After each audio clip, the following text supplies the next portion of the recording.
नमस्कार दोस्तों, जैसा कि मैंने अपनी पिछली वीडियो में आपको वादा किया था कि मैं इस वीडियो में बात करूंगा कि होम्योपैथिक मेडिसिन में समय ज़्यादा क्यों लगता है। यानी जब आप होम्योपैथिक ट्रीटमेंट लेते हैं तो उसमें समय ज़्यादा क्यों लगता है। आज हम इसी के बारे में बात करेंगे।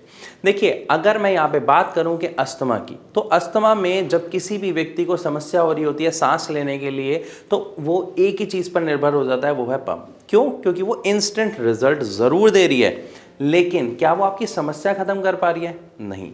इसी कारण से आप दूसरे ट्रीटमेंट की तरफ भागते हैं, क्योंकि जिसके घर परिवार में या जिसने भी अस्थमा की समस्या का सामना किया है वो बहुत परेशान होता है। कभी भी अटैक आ जाता है, पंप पे निर्भर करना पड़ता है, बहुत सारी चीज़ों को अवॉइड करना पड़ता है। तो हर कोई चाहता है कि इसका जड़ से समाधान हो, और इसका जड़ से समाधान के लिए आप अलग अलग जगह इसका ट्रीटमेंट ढूंढते हैं, पूछते हैं, बात करते हैं।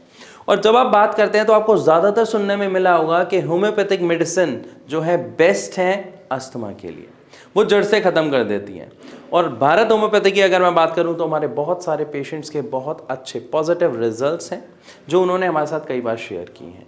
तो उसी बेसिस पे मैं आज आपको डिटेल में समझाता हूं कि ये जो समय वाला मिथ है ये क्यों है, और इवन मिथ नहीं है, ये सच्चाई है। तो ये कारण क्या है, क्यों इसमें टाइम लगता है। देखिए, सबसे पहले आपको एक छोटा सा लॉजिक समझना पड़ेगा कि जो भी चीज़, यानी जो भी बीमारी समय के साथ जो ज़्यादा समय लेके बनती है, तो उसको ठीक होने में भी कितना समय लगेगा? थोड़ा सा ज़्यादा ज़रूर लगेगा।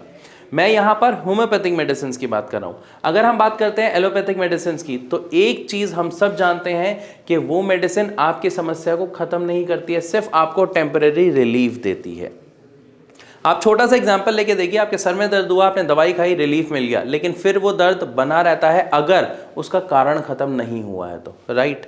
लेकिन अगर हम होम्योपैथिक मेडिसिन की बात करते हैं तो ये आपकी समस्या की जड़ पर काम करती है, जिससे आपकी समस्या खत्म होने के साथ साथ दोबारा आपको परेशान नहीं करती है। यानी आपकी समस्या को सप्रेस नहीं किया जाता, दबाया नहीं जाता है, उसका इलाज किया जाता है जड़ से। अब बात करते हैं कि यहाँ पर समय क्यों लगता है। देखिए, जब भी आप किसी भी होम्योपैथिक डॉक्टर से मिलते हैं तो वो सबसे पहले क्या करते हैं, वो आपकी हिस्ट्री जानते हैं, वो आपके ट्रिगर्स के बारे में बात करते हैं कि किन कारणों की वजह से आपको जो है अस्थमा अटैक आ रहा है, आपकी जो प्रॉब्लम है वो बढ़ रही है। उसके बाद वो आपके इम्यून सिस्टम के बारे में समझते हैं, एंड देन वो दवा सेलेक्ट करते हैं। लेकिन क्या फर्स्ट टाइम की दवा से हमें पूरा रिलीफ मिल जाता है? तो आंसर है शायद नहीं, लेकिन काफ़ी हद तक रिलीफ ज़रूर मिलता है।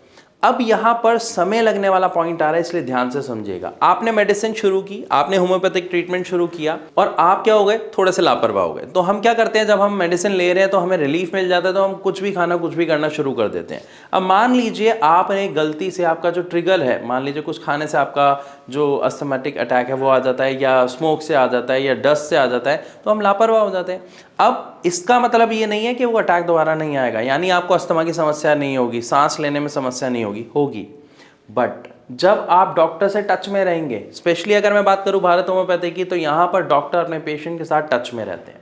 तो अक्सर जब पेशेंट शेयर करता है अपनी प्रॉब्लम के, सर मैं दवाई ले रहा हूं लेकिन आज ऐसा हुआ, मैंने ये गलती से खा लिया था, तो मेरे साथ अब बहुत प्रॉब्लम आ रही है, मैं क्या करूं। यहाँ पर जब डॉक्टर देखते हैं कि उन्होंने मेडिसिन ली, उसके बाद उन्होंने ये कंज्यूम किया और उनको फिर दोबारा प्रॉब्लम हुई, वहाँ पर डॉक्टर उनकी मेडिसिन को चेंज करते हैं, उसके ऊपर और वर्क किया जाता है। फिर दोबारा पेशेंट को देखा जाता है कि क्या उन्हें दोबारा अटैक आ रहा है, क्या अस्थमा की दोबारा प्रॉब्लम आ रही है। अगर आ रही है तो थोड़ा सा यहाँ पर चेंज किया जाता है, क्योंकि जो आपकी सेंसिटिविटी है, जो आपका इम्यून सिस्टम है, उसको एकदम से चेंज नहीं किया जा सकता, एकदम से कंट्रोल में नहीं लाया जा सकता, उसको धीरे धीरे कंट्रोल में लाया जाता है। इसीलिए जो अस्थमैटिक प्रॉब्लम है वो एक झटके में ख़त्म नहीं होती, उसको कुछ टाइम ज़रूर लगता है, 3 महीने, 6 महीने, कई बार 8 महीने, और अगर समस्या बहुत ही गंभीर है तो शायद साल लग जाए। लेकिन काफ़ी हमारे जो पेशेंट्स हैं उनको 4-6 महीने में बहुत अच्छा रिलीफ मिल जाता है।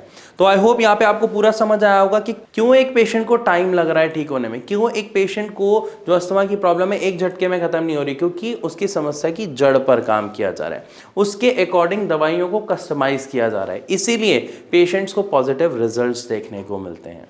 तो मैं आशा करता हूँ इस पूरी वीडियो में आपको अच्छे से समझ आया होगा कि होम्योपैथिक मेडिसिन का जो ट्रीटमेंट है उसमें थोड़ा सा जो ज़्यादा समय है वो क्यों लगता है, लेकिन इसी के साथ साथ आपको एक बात और क्लियर हो गई कि उस दवा में समय ज़रूर लगता है, लेकिन आपकी जो समस्या है वो जड़ से ख़त्म होती है।